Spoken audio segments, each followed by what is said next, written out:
कुछ नहीं, सासू माँ को जूस दे रही हूँ। जूस दे रही हो या जहर दे रही हो? बेटा ये तुम कैसी बातें कर रही हो? मम्मी जी आप इसी से पूछिए, इसने अभी अभी आपके जूस में क्या मिलाया है? सपना बताओ, तुमने अभी अभी जूस में जहर मिलाया है ना? मैंने इनके जूस में दवाई मिलाई है ब्लड प्रेशर की। लो, फिर से हमारा फैमिली ड्रामा शुरू हो गया। अच्छा, ब्लड प्रेशर की दवाई? तो फिर पी के दिखाओ इस जूस को। मैं क्यों पीऊं?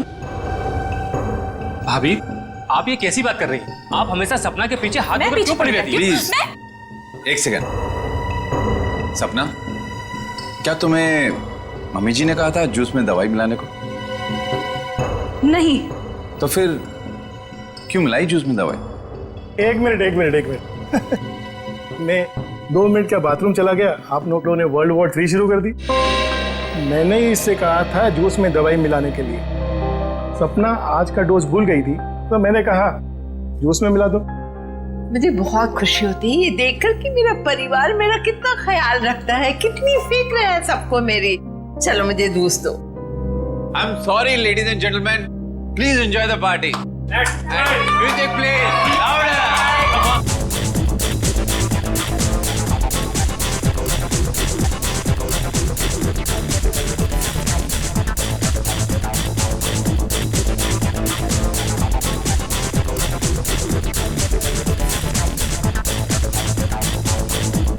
नमस्ते। नमस्ते। मैं कैसे हैं आप? प्रतीक जी मैं बिल्कुल ठीक हूँ, आप कैसे हैं? बस मैं ठीक। आप कुछ ले नहीं रहे हैं? मैं आपके खाने के लिए कुछ मंगाती हूँ। सरोज। नहीं, आप तकलीफ मत लीजिए, मैं खुद जाकर ले लूंगा। Sure. Yeah it's okay, fine. Hi.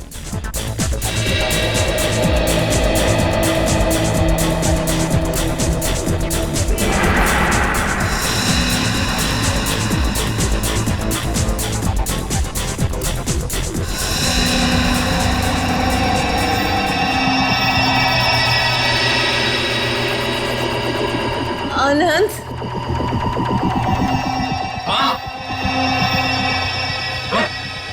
Mummy ji क्या हुआ आपको? मम्मी जी, मम्मी जी।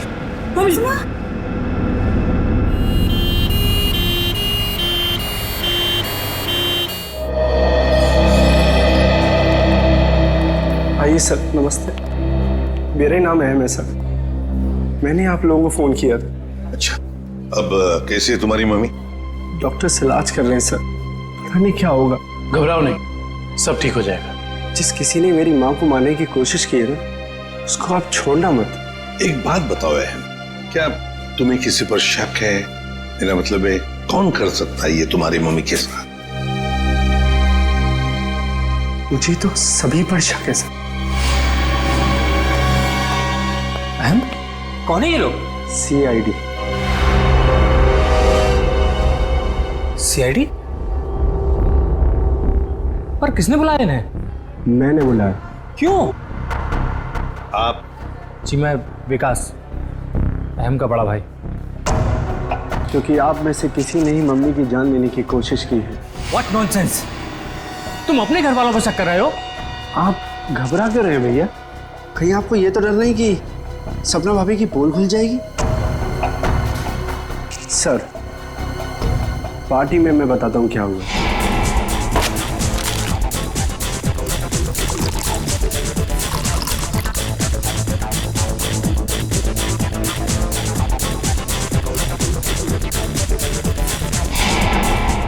तुम्हारी सपना भाभी पर शक है तुम्हें? Yes sir. सपना कहाँ है? सपना हॉस्पिटल नहीं आई, वो घर पर ही है। वैसे आप कौन है? जी मैं काव्या। हमारी भाभी है सर। सर, अहम बच्चा है, ये आप लोगों को बहका रहा है सर। विकास जी, हम CID वालों को कोई बहका नहीं सकता, समझे? कहाँ है आपकी मम्मी? मम्मी ऊपर ICU वार्ड में है।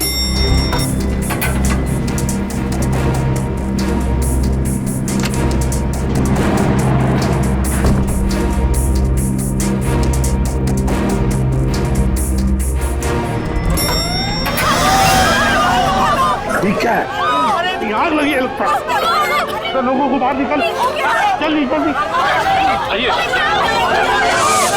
इधर नहीं, इधर चलिए फ्लोर का जल्दी आइए।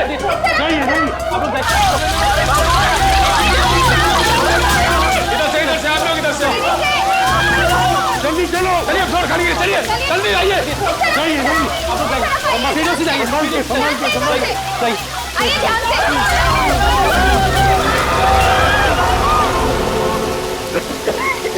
ईशान, ये कोई आग वाला धुआं नहीं है, इसकी गंदी कुछ अलग है। ये धुआं किसी और चीज का है, किसी केमिकल का।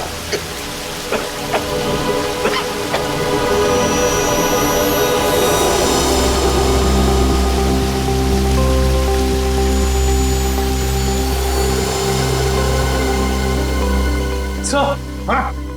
आपका अंदाजा सही था। ये देखिए, स्मोक बॉम्ब।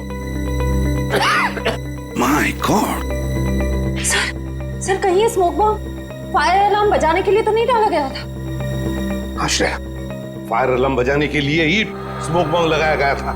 मालिनी का कमरा ढूंढो जल्दी।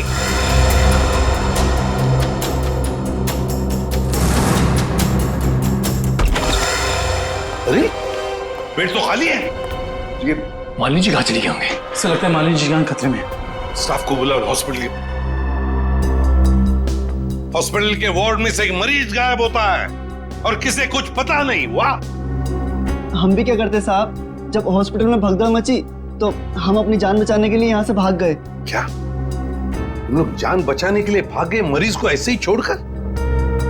शर्म नहीं आई तुम्हें? सर, ये अचानक कैसे हुआ पता भी नहीं चला। हम मालिनी जी के परिवार वालों को बताने ही वाले थे कि उनकी मौत हो गई है। पर क्या उनकी मौत हो चुकी है? जी सर, इसका मतलब किसी ने मालिनी जी की लाश को गायब किया है। और सर, ये काम किसी हॉस्पिटल के बाहर वाले का नहीं हो सकता। सर, आपसे एक रिक्वेस्ट है, ये बात आप अपने तक ही रखिएगा। अगर मीडिया वालों को मालूम पड़ा तो हमारी इज्जत और हॉस्पिटल की इज्जत मिट्टी में मिल जाएगी। सर चुप रहिए चुप रहिए प्लीज। लाश गायब हुई है हॉस्पिटल से और आपको अपनी और इस हॉस्पिटल की इज्जत की पड़ी है। हाँ? एक बात ध्यान से सुन लो, तुम्हारे इस हॉस्पिटल का एक एक दरवाजा, एक एक खिड़की अभी इसी वक्त बंद चाहिए। मुझे एक चिड़िया तक बाहर नहीं जानी चाहिए, समझे? जी सर। सुना तुमने? गो इमीडिएट। दुष्यंत, हॉस्पिटल का कोना कोना छान मारो। कहीं तो छुपा के रखी होगी मालिनी की लाश को, कहीं तो। हाँ।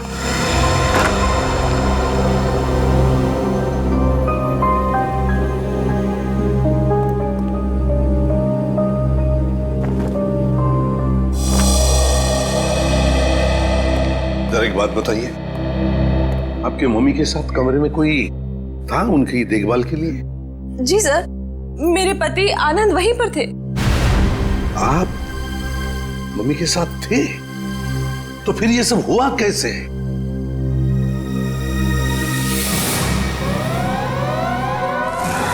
जैसे ही फायर अलार्म बजा तो मैं वार्डरूम के बाहर आया, ये देखने के लिए कि क्या मच रहा है।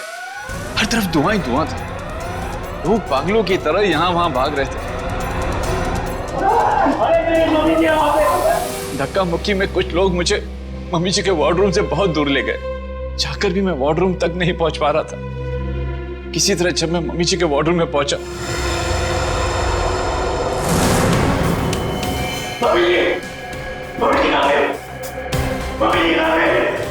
तो मम्मी जी वहां पे थी ही नहीं। सर प्लीज प्लीज मम्मी जी को ढूंढ निकाली। सर, हर जगह चेक कर लिया, मालिनी जी की लाश कहीं पर भी नहीं है। और सर, वार्ड में भी चेक किया, लाश वहां भी नहीं। इसका मतलब है जिसने भी ये किया है वो मालिनी की लाश को हॉस्पिटल के बाहर ले जा चुका है। काम करते हैं, हॉस्पिटल की गेट पर जो सीसीटीवी कैमरा लगा हुआ है उसका फुटेज चेक करते हैं।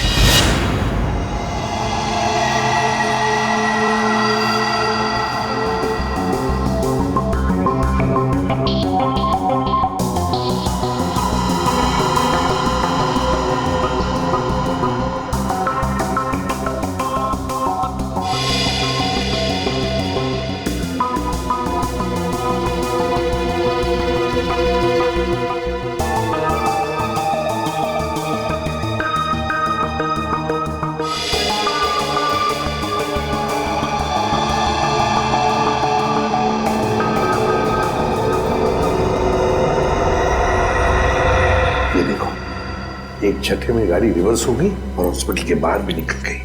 जरूर मुजरिम मालिनी को इसी गाड़ी में लेकर गया होगा। एक मिनट जरा इस फुटेज को रिवाइंड कीजिए, हमें कार का नंबर चाहिए। पॉज करो, जूम इन करो। XYZ5139। सर आप सही कह रहे हैं, ये मुझे मालिनी जी को इसी गाड़ी में लेके गया होगा। हाँ निखिल, काम करो, कंट्रोल रूम में फोन करके इस गाड़ी का डिस्क्रिप्शन दे दो और उनसे कहो जहां पर भी ये गाड़ी देखे हमें इन्फॉर्म करें लोकेशन। और ये गाड़ी ये तो आग लग गई है।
सर सीट्स तो खाली है पर कुछ अजीब सी बदबू आ रही है।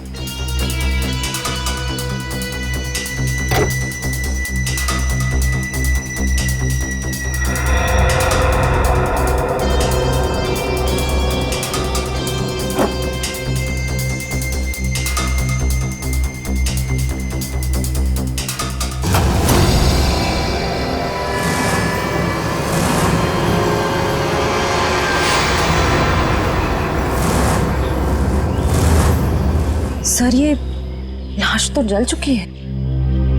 शायद सबूत मिटाने के लिए उन्हीं ने मालिनी जी की लाश को जला दिया। आप इतने यकीन से कैसे कह सकते हैं कि ये लाश मेरी माँ की है? इसका चेहरा तो बुरी तरह जल चुका है। देखिए,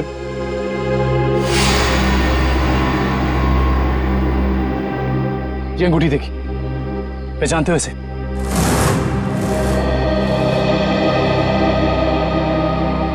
तो मेरी माँ की अंगूठी।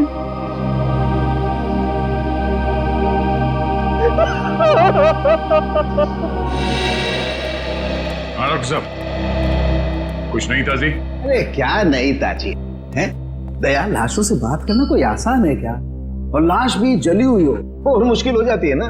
आप तो हमेशा कहते थे कि सालुंकी के लिए कोई काम मुश्किल नहीं है, वो तो नहीं दया, खूनी ये सोचता था कि लाश को जला देगा तो हमारा इन्वेस्टिगेशन शुरू होने से पहले ही अटक जाएगा, हमारी नैया बीच भंवर में अटक जाएगी।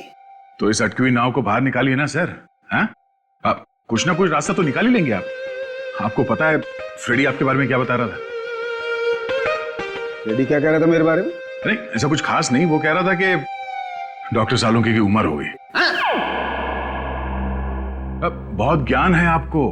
हाँ देखो दया, जो लोग मेरे संन्यास लेने के बारे में सपने देख रहे हैं ना, उन्हें जाके बोल दो अपनी नींद से जाग जाए। मैं संन्यास नहीं लेने वाला हूँ ना, मैं तो इस केस को सॉल्व करने के बाद स्विट्जरलैंड जाने वाला हूँ। कहाँ जाने वाला हूँ? स्विट्जरलैंड। एग्जैक्टली। हम भी चलेंगे आपके साथ स्विट्जरलैंड, पर पहला कदम तो उठाइए इस केस को सुलझाने की ओर। पहला कदम तो उठ चुका है भाई। अच्छा, ये देखो, ये देख लो, ये क्या? ये सर बॉडी जलने की वजह से हो गया है? जी नहीं, ये बॉडी को फिनाइल से धोने की वजह से हो गया। क्या? इस लाश को फिनाइल से धोया गया? हाँ, खूनी ने लाश को अस्पताल से गायब करने से पहले उसको फिनाइल से अच्छी तरह से धोया ताकि लाश का केमिकल कंपोजिशन ही बदल जाए। खूनी ने हर कदम इसी मकसद से रखा है ताकि हमारे रास्ते में ज्यादा से ज्यादा कठिनाइयां आ सके। इस लाश को पहले फिनाइल से धोया और फिर इसे आग लगा दिया? जी हाँ। और सबसे पहले क्या जलाए? सबसे पहले जलाए बाल, क्योंकि बालों में सबसे ज्यादा और सबसे पहले असर होता है जहर का। सर काव्या ने बताया था ना कि शायद जहर सपना ने दिया है मालिनी जी को। हाँ, इसीलिए तो जला दिए ना भैया, सबसे पहले बाल, क्योंकि जहर दिया था। मतलब ये सब सपना का ही काम है।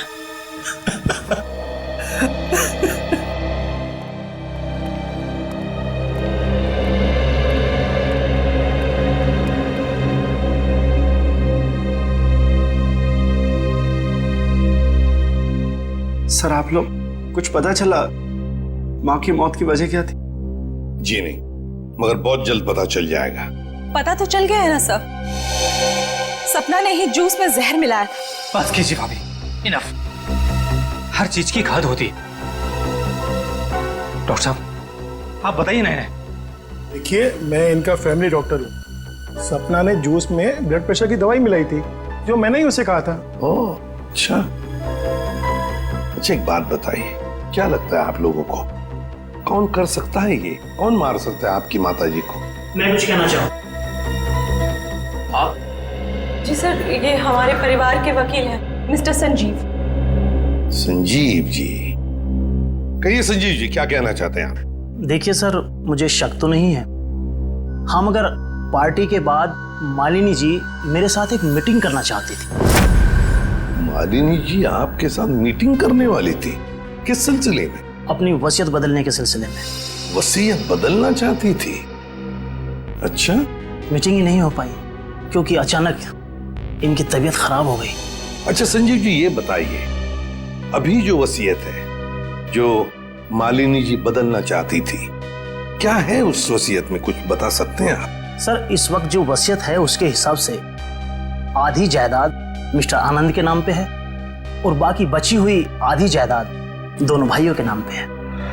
वकील साहब ये बताइए कि ये जो नई वसीयत है वो क्या होने वाली थी? सर, यही तो सब डिस्कस होना था, इससे ज्यादा मैं कुछ नहीं जानता।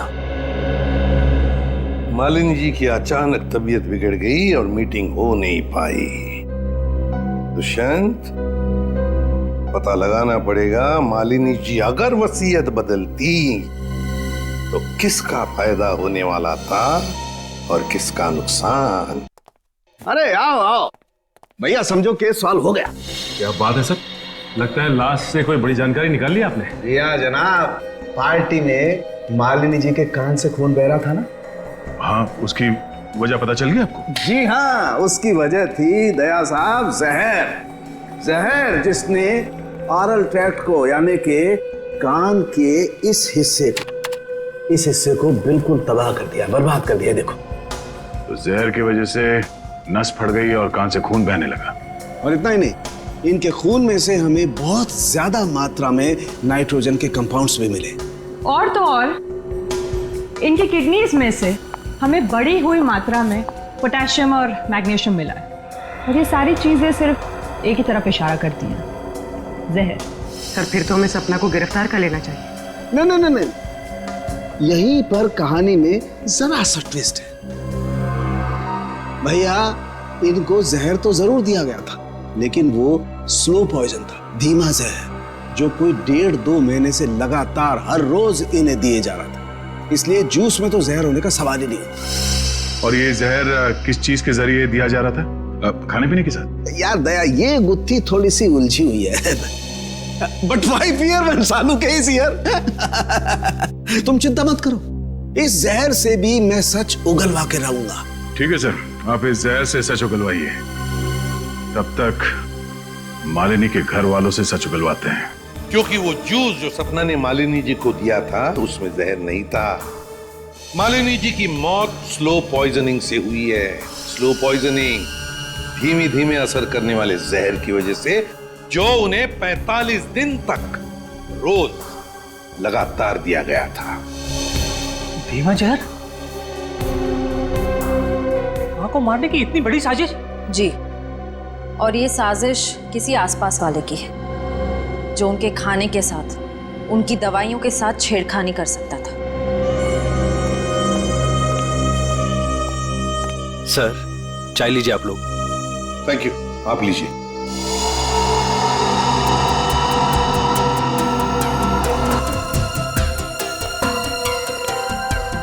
एक मिनट, मैं पी लूं।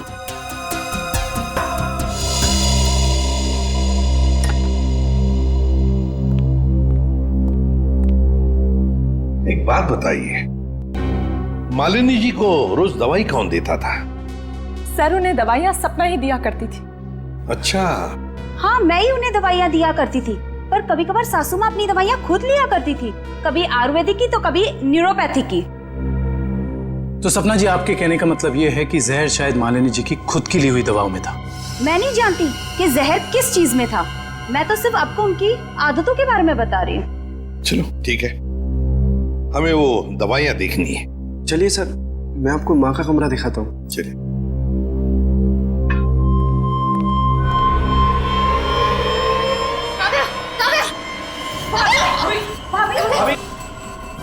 भाभी क्या हुआ आपको? भाभी सांस लेने में दिक्कत हो रही। सुरेश पानी लाओ। अरे पानी लाओ। दुष्यंत, लगता है इनकी तबीयत बिगड़ती जा रही है, जल्दी से एम्बुलेंस बुला लो और हॉस्पिटल ले जाओ इसे। श्रेया तुम भी जाओ साथ में।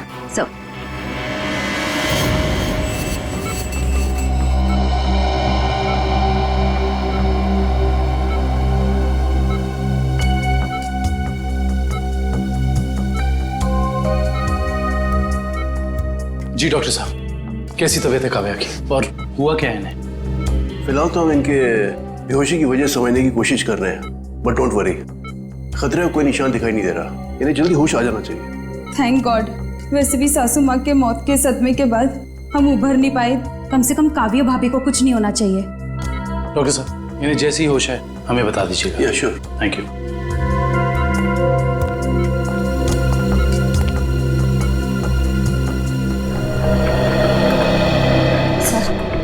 सर मुझे तो सपना पर शक हो रहा है।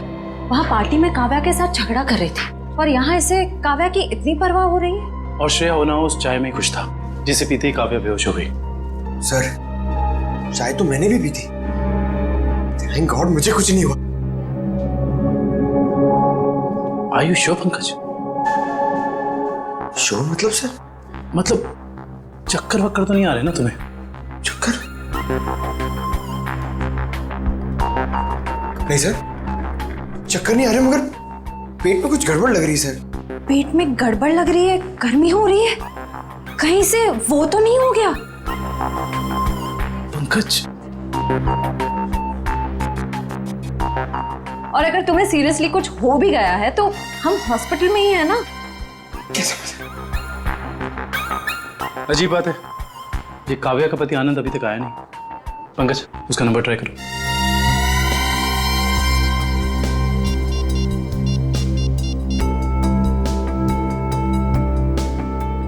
सर उसका फोन बंद आ रहा है। सर कहीं आनंद ने तो काव्या को चाय में जहर नहीं पिला दी? हो सकता है पंकज। सर अगर चाय में जहर था तो हो सकता है कि नौकर भी शामिल हो। सर क्या कहा डॉक्टर ने, क्या हुआ काव्या को? सर डॉक्टर के मुताबिक काव्या की चाय में जहर था और पंकज रिपोर्ट से ब्यूरो गया है। काव्या की चाय में जहर था? सुरेश,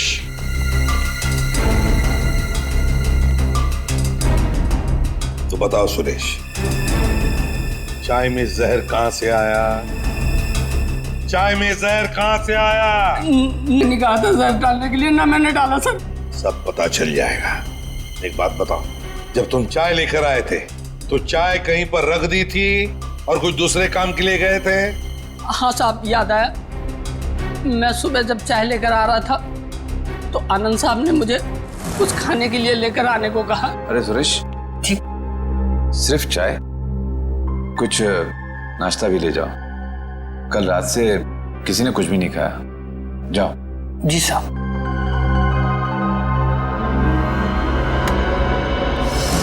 आनंद कहाँ है? सर ये अपने रूम में सो रहे हैं।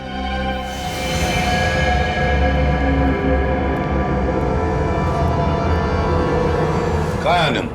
आनंद तो है ही नहीं कमरे में। पता नहीं सर, अभी तो भैया यहीं सो रहे थे। फोन करके बुलाओ।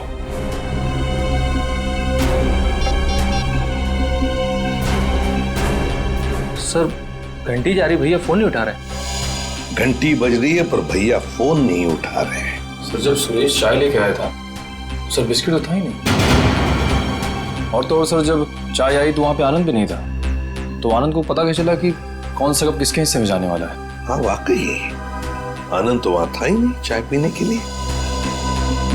जब ये सुरेश सबके लिए चाय लेकर आया था तो सारे के सारे चाय के कप एक जैसे ही थे। उसमें एक मग था, मग बड़ा सा, जो काव्या ने उठाया था।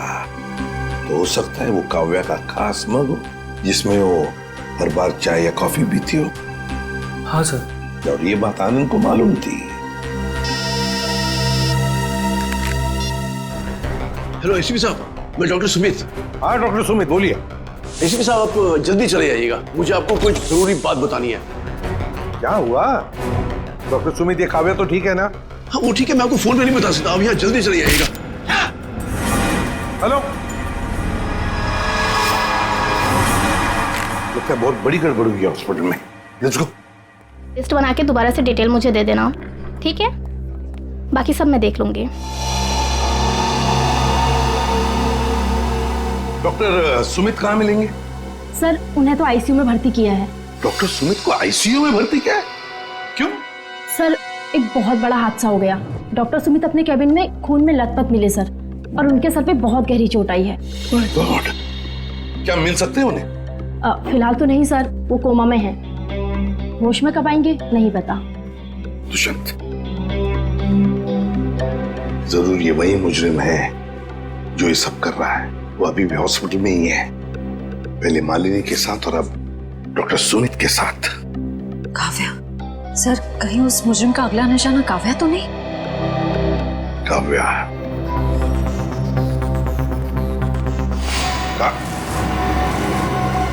काव्या कहाँ चली गई सर? कहीं काव्या को भी तो गायब नहीं किया उसने? श्रेया, ये जो भी कोई है, अगर इसने काव्या को भी गायब किया तो वो हॉस्पिटल के मेन गेट से ही बाहर जा सकता है।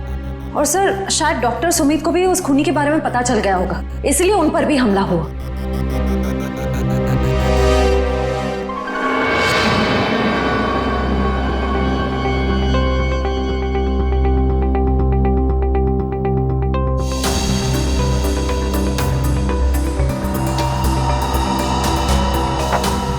Nikhil,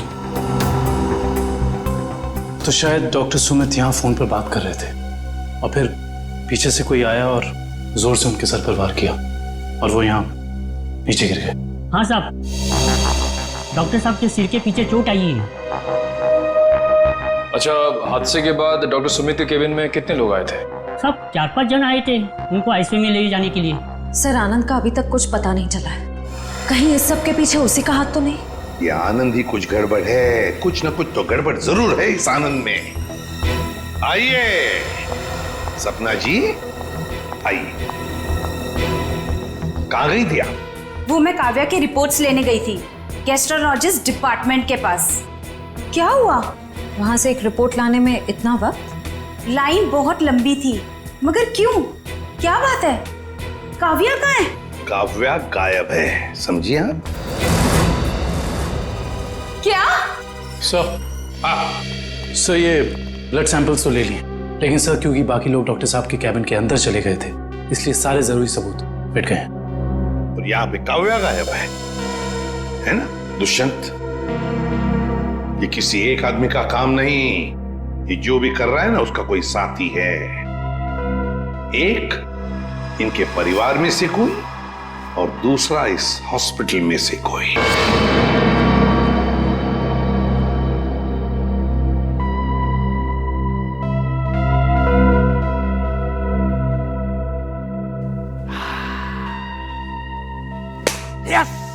yes, eureka! डॉक्टर साहब, क्या हुआ? ये फॉरेंसिक लैब में जश्न का माहौल? अरे हाँ भैया, जश्न का माहौल तो हो गई। स्विट्जरलैंड की हसीन वादियां पुकार पुकार के कह रही हैं, सालुखे आजा रे तू आजा, तेरा इंतजार है। मतलब आपको पता चल गया कि वो लाश के अंदर जहर कहां से गया? जहर बॉडी में आया था दांत से। दांतों से जहर? हाँ सचिन, मालिनी ने 2 महीने पहले ही अपने दांतों का रूट कैनल करवाया था और इस ऑपरेशन के दौरान उसके दांतों में जो मर्क्यूरी का इस्तेमाल किया गया था वो मात्रा में बहुत ज्यादा थे। मरकुरी अपने आप में एक जहर है ना डॉक्टर साहब? बिल्कुल। और जब जब मालिनी जी खाना खाती थी, खाने को अपने दांतों से चबाती थी, तब तब दांतों में छुपा हुआ वो मरकरी खाने में मिक्स हो जाता था और पेट में चला जाता था, और पेट से फिर पूरे खून में मिक्स हो जाता था। यही है वो स्लो पॉइजन जिससे वो बेचारी बेमौत मारी गई। सर हो सकता है कि डेंटिस्ट ने सब जानबूझ के ना किया, गलती हो गई उससे, मे बी मेडिकल नेग्लिजेंस। नहीं सचिन, ये मौत एक हादसा होता तो लाश को जलाया नहीं जाता। जिस किसी लिए डेंटिस्ट ने भी ये किया है, जानबूझ के ही किया है। वकील साहब, जैसा कि आप जानते हैं कि हमारी माँ अपनी वसीयत बदलवाना चाहती थी। जी हाँ। मगर वो ऐसा कर नहीं सकी। तो ऐसी स्थिति में क्या हमारा बंटवारा पुरानी वसीयत के हिसाब से होगा? दरअसल बात यह है कि मैं और आपकी माताजी। वकील साहब आप, डॉक्टर साहब आप भी? मैं तो सिर्फ ये पूछने आया था कि क्या आपकी माताजी ने कभी अपने दांतों का इलाज करवाया था 1.5-2 महीने पहले? नहीं सर, उन्होंने कभी मुझे तो नहीं, उन्होंने कभी हमें इस बारे में कुछ नहीं बताया। डॉक्टर साहब आप तो फैमिली डॉक्टर हैं, आपको तो पता होगा। मुझे भी कभी उन्होंने इस बारे में कुछ नहीं कहा। दुष्यंत, काम करो, घर की अच्छी तरह से तलाशी लो, शायद कुछ मिल जाएगा। और निखिल, घर में जितने भी नौकर हैं सबको ऊपर बुलाओ, लेकर आओ। एक बात बताओ, क्या तुम में से कोई जानता है कि मालिनी जी ने अपने दांत का इलाज करवाया था किसी दांत के डॉक्टर के पास 1.5-2 महीने पहले? सब एक दिन अचानक मालकिन के दांतों में दर्द हुआ तो उनका ड्राइवर उन्हें डेंटिस्ट के पास लेकर गया था।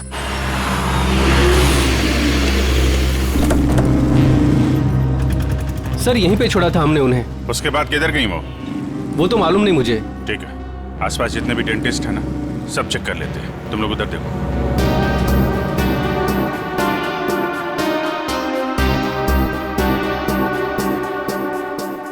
हम लोग सीआईडी से। क्या ये कभी आपके यहाँ इलाज कराने आई थी? No, I don't think so. यहाँ पर आए हैं। यहाँ से देखिए, ये 2 महीने पुरानी बात है। नो सर, ये लेडी कभी हमारे वहाँ इलाज के लिए नहीं आई। नहीं, मुझे नहीं लगता है यहाँ पर आए हैं। आई नॉर्मली मैं पेशेंट्स को याद रखती हूँ अपने। Thank you very much. Thank you sir, उस साइड किसी भी डेंटल क्लिनिक में मालिनी को किसी ने पहचाना नहीं। अच्छा, यहाँ देख लेते हैं।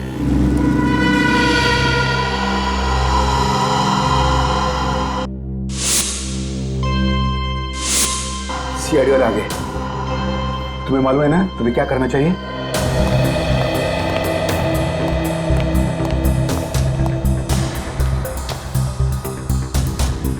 Excuse me. जी कहिए। हमें डॉक्टर से मिलना है। जी कहिए, मैं डॉक्टर कल्पना हूँ। आपके पास अपॉइंटमेंट है? डॉक्टर, हम सीआईडी से। इन्हें पहचानती हैं आप? इन्हें कभी देखा नहीं है। कौन है ये? इनका नाम मालिनी है और इनका खून हो गया है। क्या? खून? क्या हुआ? खून का नाम सुनते ही आपकी जबान लड़खड़ाने की लग गई? नहीं नहीं, यहाँ पहली बार सीआईडी आई है ना, तो मैं थोड़ी नर्वस हो गई। कोई बात नहीं, आप परेशान मत होइए। Thank you very much.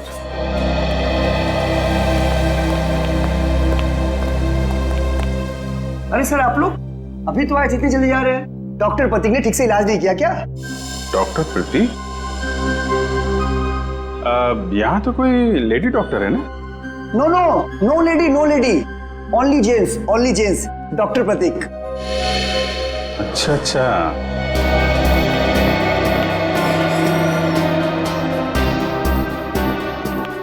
अरे सर, आप लोग फिर से आ गए? अरे वो क्या हुआ कि इनके दांत में दर्द होने लगा अचानक, तो वो जरा डॉक्टर से मिलना था। क्या नाम है उनका? डॉक्टर कल्पना। हाँ जी, 1 मिनट। हेलो।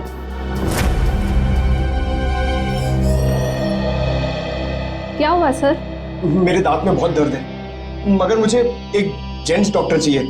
लेडीज डॉक्टर में वो शर्म आती है। नहीं नहीं, या तो मैं ही हूँ। लेकिन दीवार पे तो डॉक्टर प्रतीक का सर्टिफिकेट लटका हुआ है। ये नाम तो किसी लेडी का नहीं हो सकता ना? चेक कर लेते हैं एक बार। सर कहाँ जा रहे हो आप? डॉक्टर प्रतीक। डॉक्टर प्रतीक,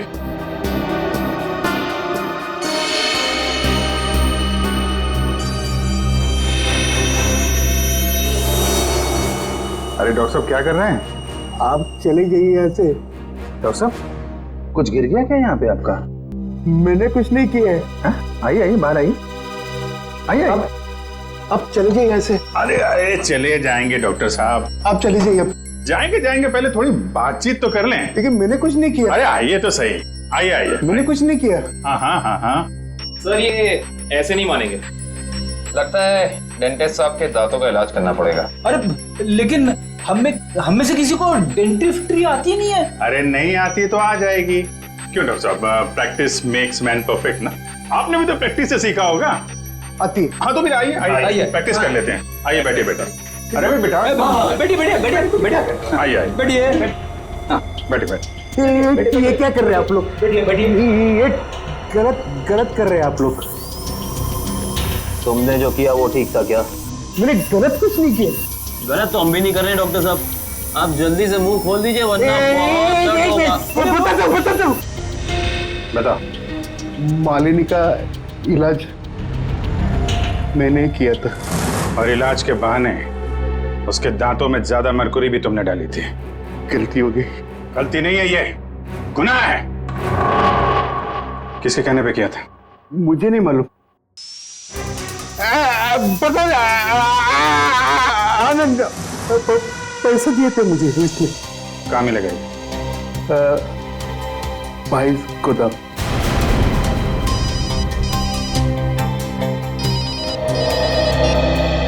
हाँ डॉक्टर सालुंके,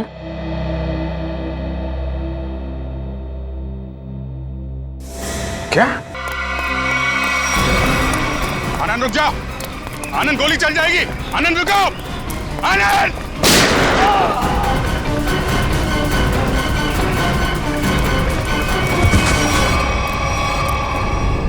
देखो आसपास, इसने काव्य को कहां छुपा रखा है?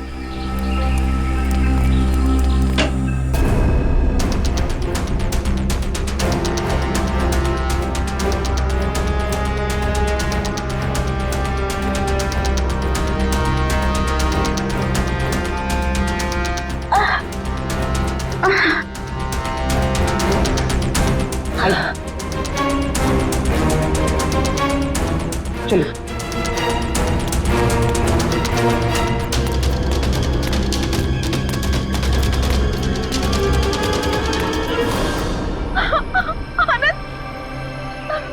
ये क्या किया आप सबने? मेरे पति को मार डाला। आनंद उठो। सर, इनके प्यार को तो देखकर ऐसा लगता है कि अगर इन्हें ऑप्शन दिया जाए कि ये मर जाए और इनका हस्बैंड जिंदा हो जाए तो वो ऑप्शन जरूर ले लेंगी। क्यों नहीं सर, ये तो एक भारतीय नारी का फर्ज है ना। पर अफसोस मेरे पति खुद ही मुझे जिंदा नहीं देखना चाहते थे। ये तो भगवान का शुक्र है कि मेरी चाय में जहर थोड़ा कम था, वरना आज आपको यहाँ मेरी लाश मिलती। अभिजीत, काव्या की चाय में जो दवाई के ट्रेसेस मिले हैं उससे किसी की जान नहीं जा सकती।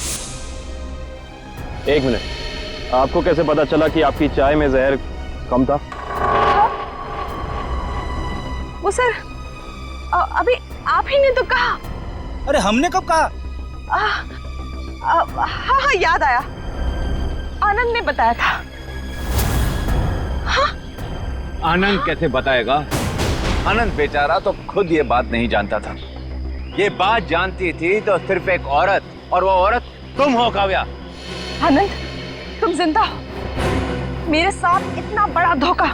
क्या करें, लोहे को लोहा काटता है, उसी तरह धोखेबाज का एक ही इलाज है, धोखा। जब डॉक्टर प्रतीक ने हमें बताया कि आनंद 22 गोदाम में मिलेगा,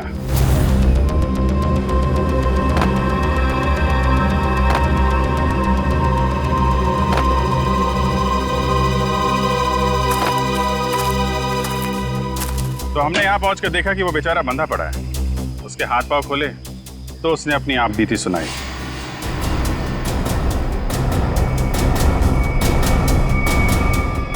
किसने किया ये सब है? ये सब मेरी बीवी काव्या ने किया है सर। कहीं कहीं छुपी हुई है। बस फिर क्या, हमने आनंद के साथ एक छोटा सा खेल खेल लिया तुम्हारा असली रंग सामने लाने के लिए। तो ये सब ड्रामा था, लेकिन असली ड्रामा तो अब शुरू होगा। पीछे मुड़ के देखो।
बड़ी भारतीय नारी होने का ढोंग कर रही है। तुम जैसी नहीं होती भारतीय नारी।